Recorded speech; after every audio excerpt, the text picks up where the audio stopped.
uburyo dutangiye uyu munsi, hari abantu benshi batsinze ubuzima nubwo batangiye nta kintu bafite. Sinzi nimba wumva iki kintu. Bagiye bahura n'ibibazo bikomeye, abantu babaseka, abandi bababwira ko badashobora kwigeza no ku kintu na kimwe, ariko kubera kwizera, gukora cyane no kudacika intege,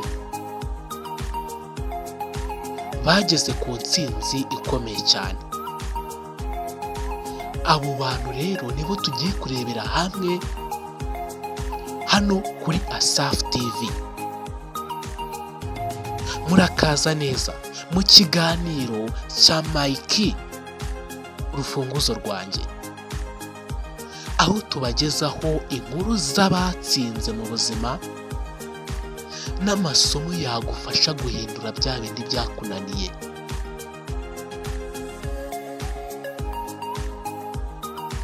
Uyu munsi turarebera hamwe noneho ubuzima bwa Jack Ma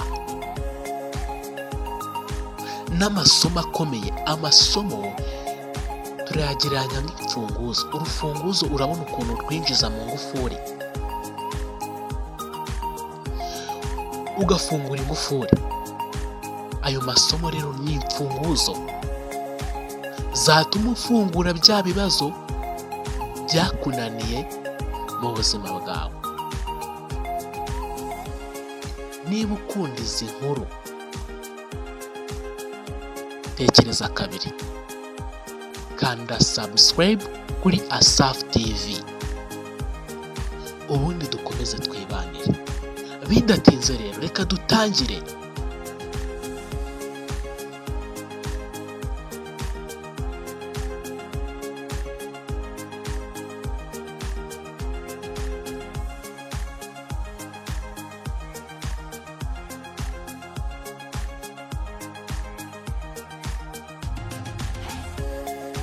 Uyu munsi kuri Jack Ma, reka dutangirira ahangaha, utega amatwi witonze. Hari umuntu wananiwe kubona akazi inshuro zirenga 30. No mu buzima busanzwe ndabizi neza hari abantu badepoje, birukanse ariko babuze akazi. Tega amatwi rero. Ndetse uwo muntu yananiwe no kwinjira muri kaminuza, yabuze amahirwe yo kwiga kaminuza. Abo bantu barahari benshi cyane,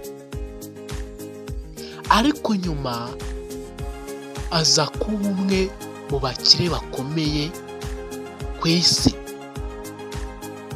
Watekereza ko uwo muntu ari nde? Wasanga ari wowe niwumva neza ugatekereza neza kuri aya masomo.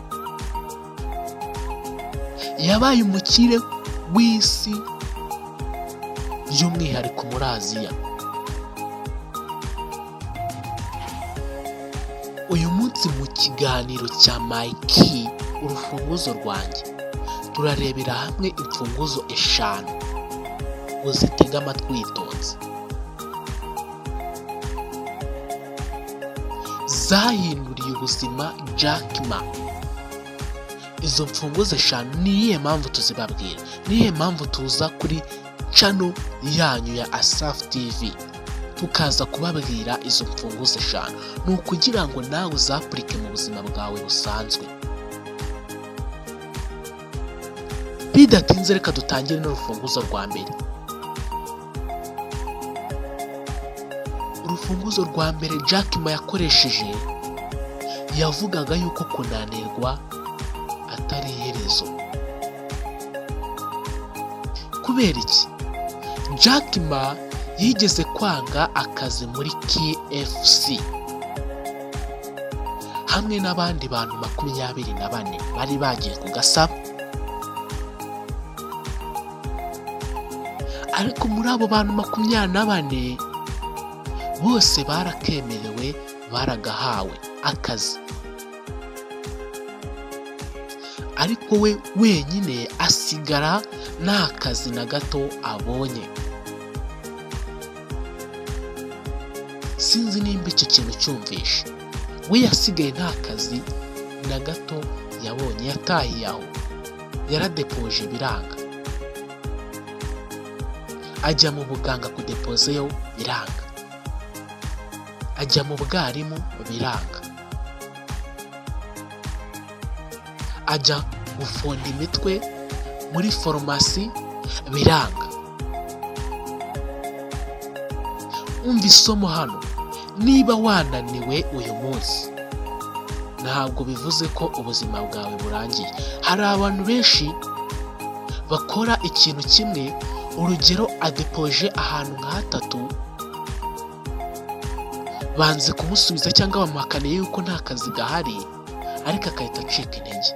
Jack Ma aravuga ngo niba wananiwe uyu munsi ntabwo bivuze ko ubuzima bwawe burangiye. Umva irindi somo rikomeye noneho, kwiga buri munsi. Kubera iki Jack Ma yigaga buri munsi? Jack Ma ntabwo yari umuhanga cyane mu mibare, muri mathematics. Imibare turi kuvuga ni iriya yo mu ishuri, trigonometry.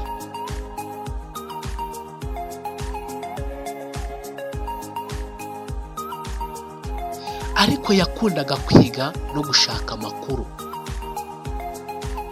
Wumva icyo kintu, yakundaga kwiga no gushaka amakuru.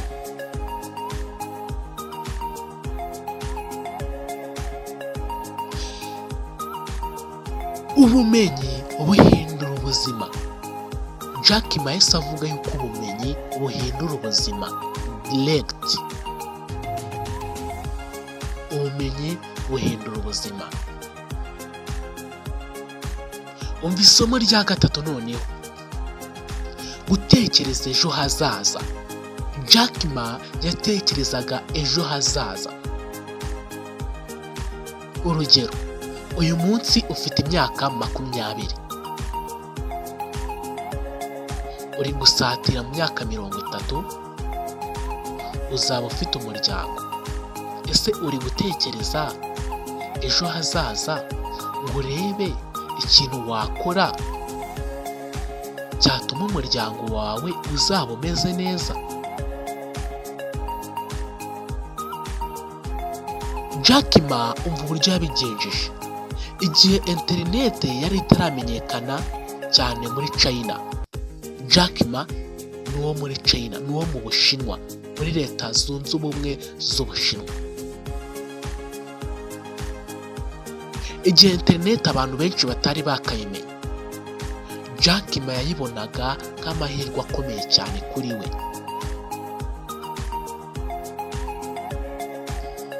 Dufite igihugu cyiza cy'u Rwanda gifite interinete yihuta kandi yirukanka cyane. Mu minsi mike bari mu mishyikirano y'uko interinete abanyarwanda bayibyaza umusaruro. Ukibona ayo mahirwe, ni iki watekereza kuri interinete ko abandi bayibyaza amamiliyari? Weho ni iki wakora wibyaze nibura n'ibihumbi 100?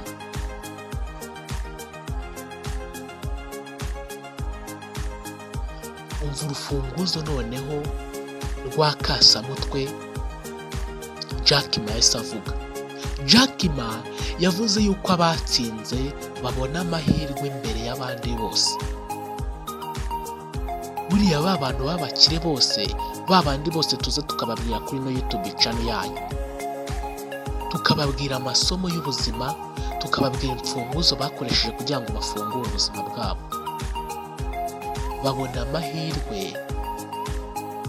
abandi batabona. Sinzi nawe nimba ubona amahirwe abandi batabona.